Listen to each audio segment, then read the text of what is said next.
지하를 파기되면 공사비가 엄청나게 많이 부수적인 것들이 있어요. 또 추가로 비용이 발생할 수 있는 요소가 뭐냐면 지하철이 인접할 경우, 지하철이 인접한다고 해서 다 좋은 게 아니고 지하 안정 영향 평가를 작성을 해서 서류값만 9천만 원 정도 소요가 돼서 지하철 인근에 위치한 게 무조건 좋은 건 아니다. 그런데 여기서 끝이 아니고 추가되는 비용이 굉장히 많습니다. 네, 안녕하세요. 짓는 남자입니다. 저희 채널이 수강생분들도 그렇고 처음 개발을 하시는 분이 굉장히 비율적으로 많으셔서 처음에 대지를 매입하시고 나서 설계부터 시작해서 준공까지 어떤 과정을 거치는지 간략하게 알아보는 시간을 가지도록 하겠습니다. 가장 먼저 선행되어야 되는 게 설계인데요. 설계는 계약하시면 허가가 나오는 데까지 2개월 정도가 소요돼요. 그래서 대지를 매입하시기 전에 계획도면을 통해서 우리 건물이 이런 식으로 지어져서 얼마의 수익이 나오겠다 이렇게 예상을 하셨으면 본격적으로 설계 계약을 하신 다음에 한 달 정도는 도면을 그리는 시간이고 나머지 보름에서 한 달 정도 허가 접수를 해가지고 그게 통과되는 데까지 시간이 또 필요하기 때문에 약 2개월 정도 잡으시면 됩니다. 대표님, 그럼 2단계는 땅을 매입하고 나서의 단계인 거죠? 그렇죠. 매입하시고 나서 본설계를 계약하시는 거죠. 만약에 형질 변경이 필요하면 약 7일 정도 또 필요하고요. 논밭을 대지로 바꾼다든지 이런 형질 변경 있잖아요. 그거는 이제 특이한 케이스만 발생하는 거라서 설계를 하시고 나면 유효기간이 1년이에요. 그런데 특별한 사유에 한해서 1회를 연장시켜 줄 수 있다. 예를 들어 이런 거죠. 주차장법이 2.3m에서 2.5m로 바뀌었잖아요. 폭이. 그러면 그 말은 주차장 면적이 더 많이 확보가 되어야 되기 때문에 우리 건축 면적이 줄어든다는 얘기예요. 그래서 이거를 그 당시에 이런 법 개정하는 이슈가 있을 때마다 미리 설계를 그 전 버전으로 허가를 받으셔서 예전 법을 받으시면 용적률을 더 높게 받을 수가 있기 때문에 많이들 그렇게 하셨는데 이거보다 더한 방법도 있습니다. 설계가 유효기간이 1년이고 그 다음에 1회 특별한 사유가 있을 경우에 하나요. 한 번 더 연장해 줄 수가 있다고 했는데 특별한 사유는 얼마든지 만들어내면 되는 거라서 그냥 무조건 2년이라고 보시면 돼요. 근데 한 4년 정도 하셨던 분이 계세요. 예전 법으로 허가를 받아놓고요. 그 다음에 이제 1회를 연장하시고 나서 공사할 여건이 안 돼서 그냥 착공 신고를 내놓으신 거죠. 그 건물은 공사 중이잖아. 근데 나는 계속 살고 있는 거예요. 그래서 구청에서 한 번씩 나와가지고 공사 안 해요 그러면 이제 곧 할 거예요. 그런 식으로 그냥 넘기면서 2년을 더 살다가 공사하신 분도 계십니다. 그래서 과거의 법이 대부분 완화되어 있는 경우가 많고 규제가 점점 강화가 되기 때문에 완화된 법으로 허가를 받아놓고 그 다음에 착공 신고를 내시면 기간을 더 늘릴 수도 있다. 참고로 알고 계시면 굉장히 좋을 것 같습니다. 그리고 설계 비용 같은 경우에는 두 가지로 나뉘어요. 하나는 거의 깍두기 건물처럼 그냥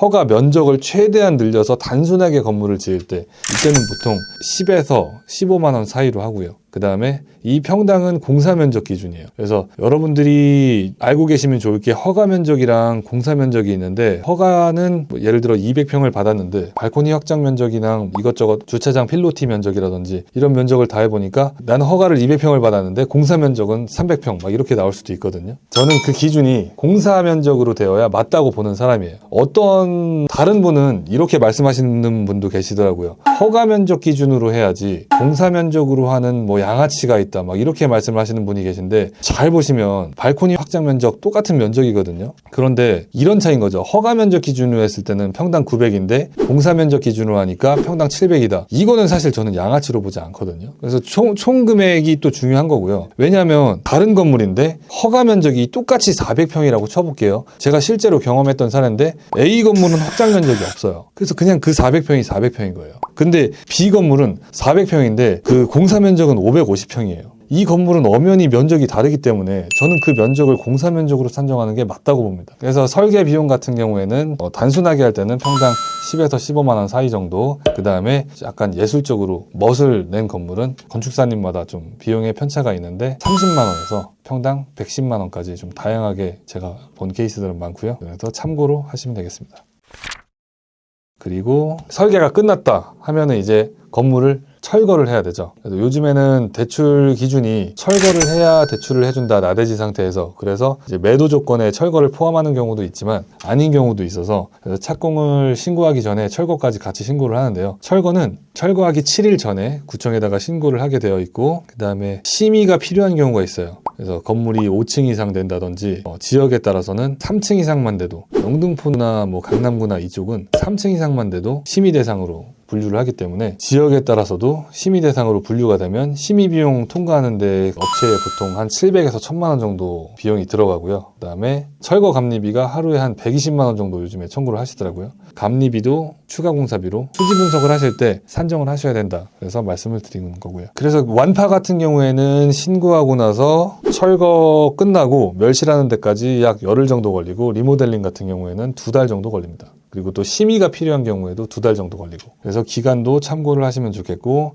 여기서 건축주분이 해주셔야 되는 역할은 전기, 수도, 가스, 정화조에 대해서 청소를 해주시고 요금을 완납해 주시는 것까지 해주시면 나머지는 건설사에서 알아서 해드립니다. 그리고 여기서 건축주분이 아셔야 되는 굉장히 중요한 사항이 있는데요. 철거업체에서 등기 축탁을 많이 해주긴 하는데 구청에다가 신고하고 철거를 하잖아요. 그럼 완료 신고를 하잖아요. 근데 등기소에도 해줘야 돼요. 구청의 건축물 대장도 지우고 등기소에도 건축물 멸실 신고를 해야 됩니다. 만약에 등기소에 철거가 완료되고 나서 30일 이내에 등기소에서 말소를 안 하시면 과태료가 50만 원이 있어요. 근데 이제 건축물 대장을 구청에서 말소를 할 때 등기 축탁을 체크를 하면 등기소에도 자동으로 말소가 되는데 이게 안 되는 경우도 있더라고요. 분명히 체크를 했는데. 그래서 꼭 확인을 해주셔야 됩니다. 기관이 좀 다르다 보니까. 그리고 철거를 완료를 하셨으면 이제 지하가 있는 경우에는 토목공사를 해야 되는데요. 토목공사를 하기 전에 먼저 지하를 파게 되면 공사비가 엄청나게 많이 부수적인 것들이 있어요. 그게 뭐냐면 대표적으로 안전관리계획서. 이게 싸게 하면은 소규모 안전관리계획서는 뭐 250만 원에서 지금 저희가 가장 많이 냈던 게 400만 원까지 안전관리계획서를 작성을 하고, 이게 기간도 2주 정도 소요가 되기 때문에 철거하기 전에 빠르게 신청을 해야 되고요. 그 다음에 안전관리계획서가 작성이 다 됐으면 이거를 구청에다가 제출을 하거든요. 그럼 구청에서 이 안전관리계획서가 타당한지를 그걸 입찰을 통해서 업체를 하나 선정을 해서 이 안전관리계획서가 타당한지를 분석을 하고요. 그 다음에 입찰을 통해서 그 안전관리계획서대로 공사를 하는지를 점검해줄 업체를 선정해주게 돼요. 그러면 우리가 안전관리계획서를 작성하는 데만 평균적으로 350만 원 정도 비용이 들어가는데, 이걸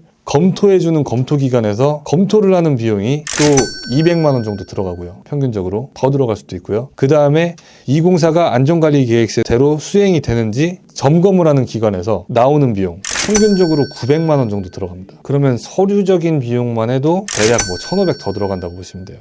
그리고 안전관리계획서를 봤을 때 여기가 좀 위험하다 했을 때 토목감리도 지정을 하라고 하는 경우가 있어요. 또 200만 원 추가가 돼서 추가되는 비용이 굉장히 많습니다. 그런데 여기서 끝이 아니고 굴토심의 비용이 또 늘어나는 거죠. 그래서 굴토심의를 또 통과시켜주는 업체가 있어요. 그래서 저희 토목도면을 그려가지고 이렇게 공사를 할 때 문제가 없는지 심의를 넣으면 대부분 그냥 통과되는 경우가 없고 조건부 의결이 나는 경우가 많기 때문에 그 일을 처리하기 위한 비용이 또 늘어나는 거죠.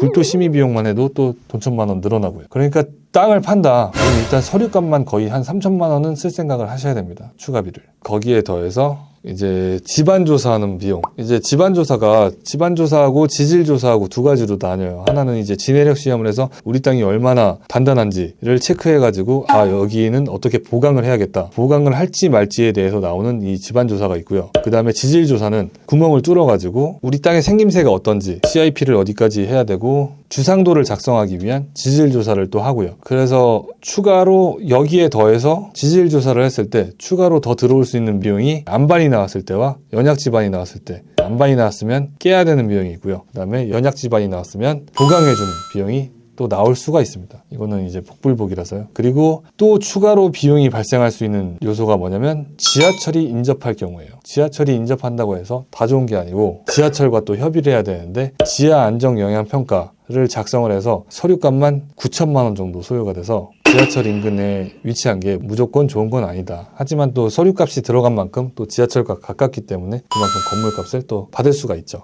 그리고 토목공사까지 끝나셨으면 이제 시공계약을 저희 같은 건설사와 하시는 거죠. 그래서 이제 어떻게 짓느냐에 따라서 금액은 다르기는 한데 주택 같은 경우에는 평당 약 900만 원 정도, 그리고 근생은 700만 원 정도, 그렇게 예상을 하시면 되겠습니다. 그리고 감리는 평당 10에서 12만 원 정도 건축사 협회에서 정한 기준으로 하고 있고요. 그래서 감리비도 100평만 돼도 10만 원 정도는 생각하셔야 됩니다. 그리고 작년부터 바뀐 게 착공을 들어가기 전에 설계자와 시공자 그리고 감리자와 건축주까지 서울시에서 진행하는 안전교육을 받으셔야 됩니다.